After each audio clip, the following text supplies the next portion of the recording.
Yellow fever उत्पन्न करने वाले वायरस की जानकारी दी।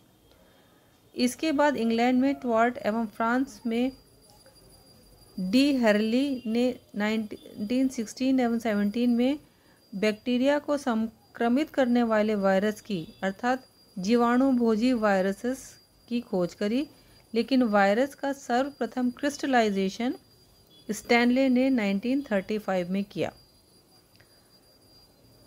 ये थी माइक्रोबायोलॉजी की हिस्ट्री, है ना। ये हिस्ट्री आपको जाननी बहुत आवश्यक है क्योंकि हिस्ट्री पे भी बहुत बार क्वेश्चन बन जाता है। अब देख लेते हैं वैक्सीन एवं वैक्सीनेशन क्या होता है। विभिन्न प्रकार के सूक्ष्म जीवों जैसे जीवाणु एवं वायरस के बारे में जानकारी प्राप्त करने के दौरान इससे पूर्व भी वैज्ञानिकों को इस तथ्य के बारे में सोचकर हैरानी होती थी कि विभिन्न जंतुओं में रोग प्रतिरोधक क्षमता कैसे विकसित होती है।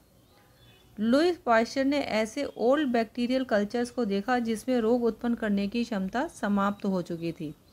ये जीवाणु संवर्ध या कल्चर्स पूर्णतया स्वस्थ थे, लेकिन रोग उत्पन्न करने के विपरीत इनमें रोग प्रतिरोधक क्षमता का विकास देखा गया।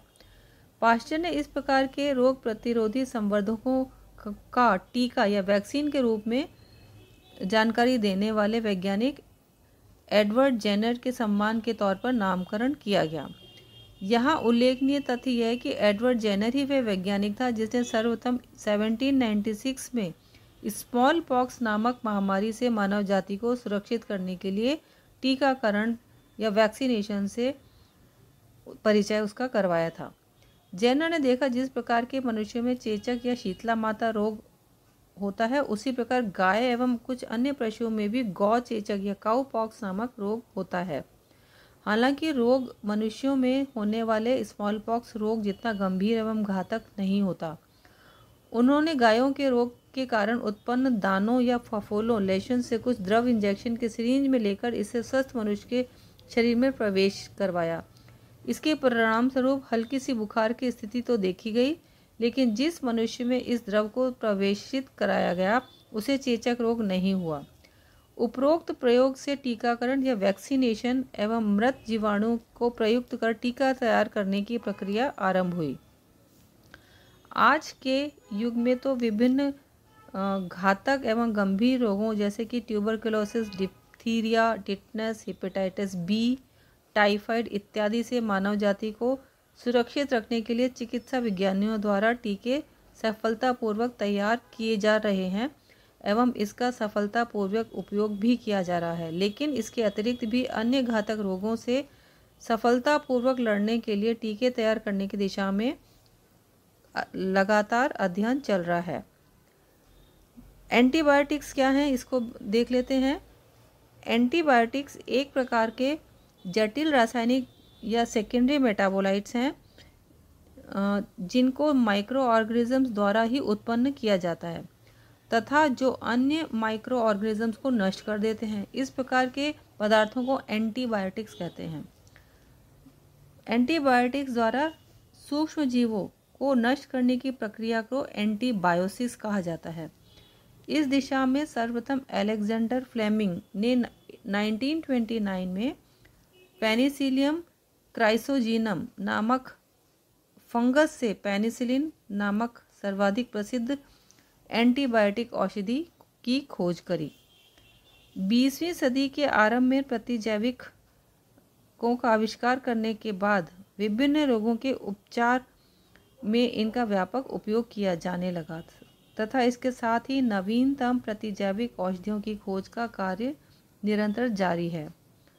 औषधीय महत्व के कारण ही एंटीबायोटिक्स को जीवन रक्षक औषधियों या लाइफ सेविंग मेडिसिन्स भी कहा जाता है। विभिन्न तथ्यों के आधार पर प्राप्त जानकारी के आधार पर अब तक लगभग 5500 से अधिक प्रकार के एंटीबायोटिक्स पदार्थों की खोज की जा चुकी है। अभी तक ज्ञात समस्त एंटीबायोटिक्स में से 4 प्रकार के एंटीबायोटिक्स का सर्वाधिक व्यापक उपयोग किया जाता है। ये हैं मुख्य रूप से पेनिसिलिन, सिफिलोस्पोरिन, टेट्रासाइक्लिन्स, एरिथ्रोमाइसिन्स, जो कि बहुतायत से एंटीबायोटिक्स के रूप में काम में आते हैं। इस टेबल में देखिए प्रमुख एंटीबायोटिक एवं उसके स्रोत और उसके प्रयोग के बारे में जानकारी दी गई है। जैसे कि सिफेलोस्पोरिन्स, इससे ये किससे प्राप्त होता है? ये सिफेलोस्पोरियम से प्राप्त होता है और इसको उपयोग किया जाता है यूरिनरी ट्रैक्ट इन्फेक्शंस में, मेनिंजाइटिस एवं न्यूमोनिया में। इसी तरह पेनिसिलिन, इसको पेनिसिलियम रोटेटम से प्राप्त किया जाता है और ये न्यूमोनिया, फेरिंजाइटिस एवं जनरल इन्फेक्शंस में काम में लेते हैं। इसी तरह से देखिए बैक्टीरिया है बेसिट्रिन, बेसिलस सबटिलिस से प्राप्त किया जाता है और ये डर्मेटाइटिस एवं डिसेंट्री में काम में लिया जाता है। इसी तरह यहाँ पर भी कई प्रकार के एंटीबायोटिक्स और उनके स्रोत के बारे में जानकारी दी गई है और उसके यूजेस के बारे में जानकारी दी गई है। आज के युग में व्यावसायिक स्तर पर टिश्यू कल्चर के तकनीक के माध्यम से विभिन्न प्रकार के एंटीबायोटिक्स का निर्माण किया जा रहा है। उत्पादक सजीव के अधिक उत्पादन देने वाले म्यूटेंट्स की पहचान कर प्रतिजैविकों का उत्पादन बढ़ाया जा सकता है।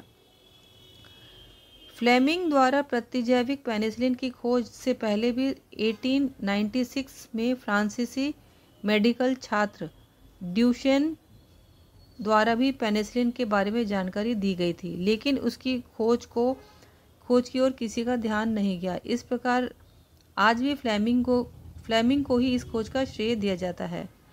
प्रथम विश्व युद्ध के दौरान फ्लेमिंग एक ऐसे यौगिक की खोज के बारे में प्रयासरत था जो कि घावों को संक्रमित करने वाले पैथोजेंस को नष्ट करने में सक्षम हो। उन्होंने एक दिन 28 सितंबर 1928 को आश्चर्यजनक रूप से यह देखा कि एक कवक पेनिसिलियम प्रयोगशाला में स्टेफोलोकोकाई नामक बैक्टीरिया को पेट्री प्लेट्स में वृद्धि कर इनको समाप्त कर देती है। इसका तात्पर्य यह हुआ कि यह फंगस विभिन्न प्रकार के जीवाणुओं के प्रति घातक होती है। यहीं से माइक्रोबायोलॉजी के क्षेत्र में एक नए युग का आगमन हुआ और एंटीबायोटिक्स की खोज चालू हुई। फ्लेमिंग ने यह पाया कि इस कवक के वृद्धि क्षेत्र में कवक जाल द्वारा ऐसे द्वितीयक सेकेंडरी मेटाबोलाइट्स का स्राव होता है जो स्टेफोलोकोकाई नामक बैक्टीरियम की कोशिकाओं को नष्ट कर देते हैं। उसने कवक जाल के इस यौगिक को वियुक्त कर इसका नामकरण पेनिसिलिन के रूप में किया। पेनिसिलिन की खोज के लिए फ्लेमिंग को फ्लोरे एवं चैन नामक वैज्ञानिकों के साथ 1945 में नोबेल पुरस्कार दिया गया। इसके अतिरिक्त सैलमन वॉक्समैन 1944 ने एक्टिनोमाइसिटीज वर्ग के एक सदस्य स्ट्रेप्टोमाइसिस ग्रेसियस के एक नए एंटीबायोटिक स्ट्रेप्टोमाइसिन की खोज की।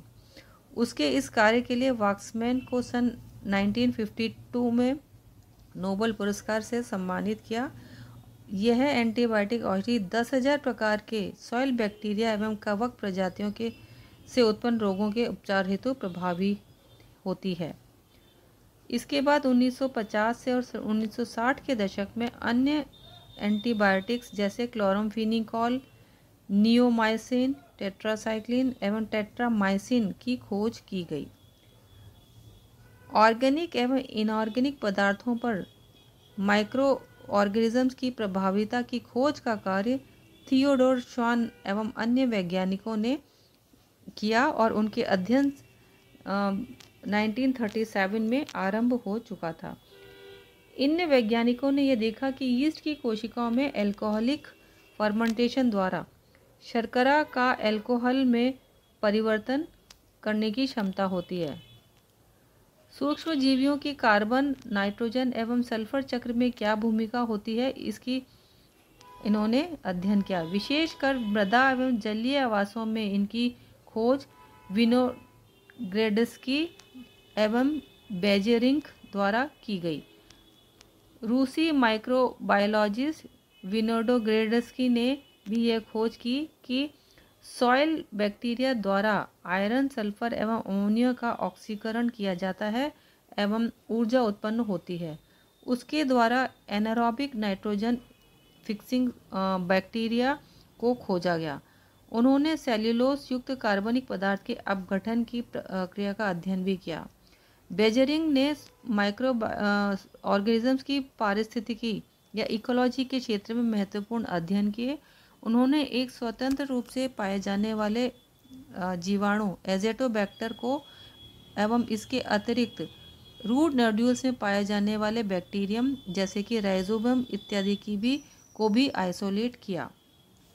20वीं शताब्दी में बीडल एवं टॉटम 1941 ने ब्रेड पर पाए जाने वाली फंगस न्यूरोस्पोरस के म्यूटेशन स्पीशीज या प्रभेदों तथा लूरिया डेलब्रेक ने विभिन्न जीवाणुओं के उत्परिवर्तित प्रभेदों का अध्ययन करके यह बताया कि जीन स्पॉन्टेनियस होते हैं, उत्परिवर्तन स्पॉन्टेनियस होते हैं, ये पर्यावरण द्वारा नियंत्रित नहीं होते हैं। इसके साथ ही एवरी मैक्लॉयड एवं मैककार्टी 1944 ने इस तथ्य की पुष्टि की कि डीएनए ही विभिन्न जीवों में जेनेटिक मटेरियल के रूप में उपस्थित होता है। इस प्रकार सजीवों में विभिन्न आनुवंशिक सूचनाओं का आदान प्रदान करने के लिए डीएनए ही उत्तरदायी है। तो देखिए, ये थी बच्चों जानकारी आज की माइक्रो ऑर्गेनिजम्स की जो हिस्ट्री थी, माइक्रो ऑर्गेनिजम्स की एवं एंटीबायोटिक्स के बारे में जो खोज की गई थी विभिन्न, उनकी जानकारी। Thank you.